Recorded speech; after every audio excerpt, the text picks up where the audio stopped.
Now, if you're serious about getting good at handstands, I highly recommend you make one of these. It's a handstand piano. So basically, it's a load of handstand blocks like so that are attached to a piece of wood. Now, the idea here is that we can move around side to side on those blocks and they don't move. Now, I can pull myself around while I'm on them like so. So they're exactly the same as these type of handstand blocks, but they're fixed to the piece of wood. So when you're walking across them, they don't move around anyway. And you don't need to fix them to a piece of wood. You can do exactly the same drill. You just need multiple blocks, even use yoga blocks like so. Place them in a line and then handstand between them. So you just move across like so. Now this is really good if you're working towards things like one arm handstands. I'm just going to ride that because it felt like a nice hold considering I'm not very warmed up. And the cool thing about that is that it's teaching you to bring the elbow in towards the midline. So if I'm moving in this direction, as I move towards my one arm handstand progression and start to shift weight, what we don't want to happen is this elbow to do that. So we don't want the elbow to break and collapse, which is often the case if we're moving our body in this direction. We want to do the opposite and we want to push the elbow in towards the midline. So when I'm here like so, and I'm coming across in this direction, see how my right elbow is now pushing in, and that pushes me this way to my next handstand hold or handstand block. So let's just go through a little bit more detail on how we should start to use these with the right technique to create that lateral movement and help us towards our one arm handstand journey. So you don't need this, but I'd recommend you make one, and if not, use these. So first of all, we need to create ourselves a strong home position. So that's just going to be our two-arm handstand where we're handstanding on blocks. Now you'll notice straight away that these blocks are very, very close together. Now the reason you want them very, very close together is that you don't want this span to be too much. But what that does mean is that for a lot of people, this is actually going to be too close to have any sort of control. So when you kick up to handstand, I'd recommend to start with that you go to the wider position like this. So you start in this position. Now notice the spacing of the blocks. There's roughly a block distance between each one. So I'm going to go up to that position first. So jump in or kick in and just make sure that you can show control here. Now when we're in this position, we want to really focus on bringing the elbows in. We don't want this to happen, so not elbows out. We want to be pushing the elbows in and just make sure that you can create a bit of movement there. Now I can do this back to wall, so I could be this way around and practice with light heel assist.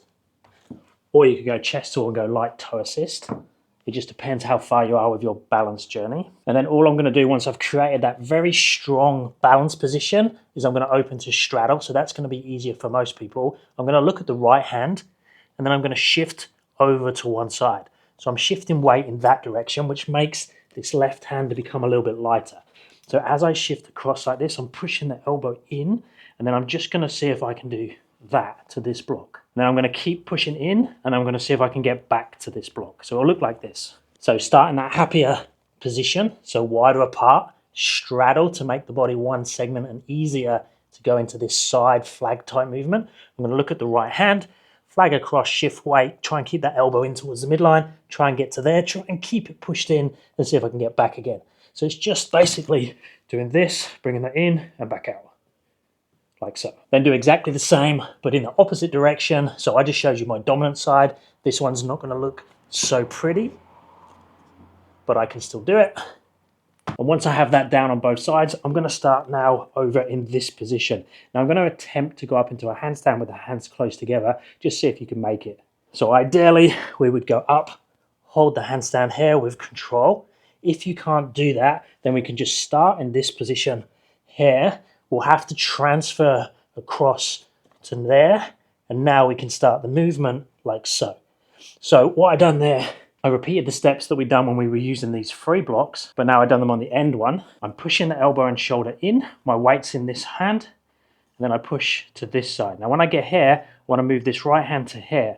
So now I'm going to shift across this way. I'm going to push my left elbow and shoulder in towards the midline and come across here, and then here, and then here, and see how far I can go.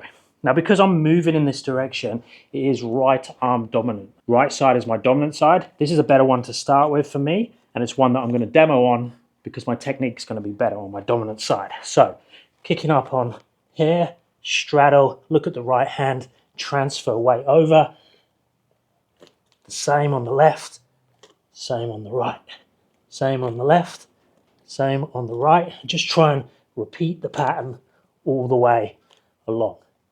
Now that is going to take some time to make it all the way across. In reality, you're going to be fumbling about a little bit more, and that's another reason it's good to have the blocks fixed, because if these are loose and I just catch them, they're going to move out of position. And like I said earlier, you can pull yourself around a little bit more with the fixed blocks than you can with the stationary blocks. Then once you have it in one direction, you can obviously go in the opposite direction. You can play with shapes. So here, I'm doing it in a straighter position, like so. Legs are coming apart a little bit, but let's go diamond, so different again in the opposite direction, and you get the idea. So lots of options in terms of body position. You've got your two different directions, you've got your lengths, you could go multiple blocks if you have enough, or you could basically just work on 3 blocks. Now, if you are serious about learning the one-arm handstand, I'd highly recommend you do this as an addition to your one-arm handstand training, not as your one-arm handstand training. So think of this as more fun or an extra, and I'd focus 100% with the majority of your one-arm handstand training being the fingertip holds, whether it's on the floor or the blocks. I'd recommend you do a bit of both. So actually you're being straddle, and then you're just going to be holding these type of positions, like so, lifting up eventually, coming back down, and just spending time there for thousands and thousands of repetitions for months and months. That's still the best way to get your one-arm handstand, but these type of block drills are great fun to add in. Also, if you're just playing with your 2-arm handstand and you want to mess around a bit, it's another great drill for that. So let me know down in the comments if you have any questions. If you're after programs for one-arm handstand and other calisthenics drills, check out my app. I also offer online coaching. Check out my website, and I'll speak to you in the next one.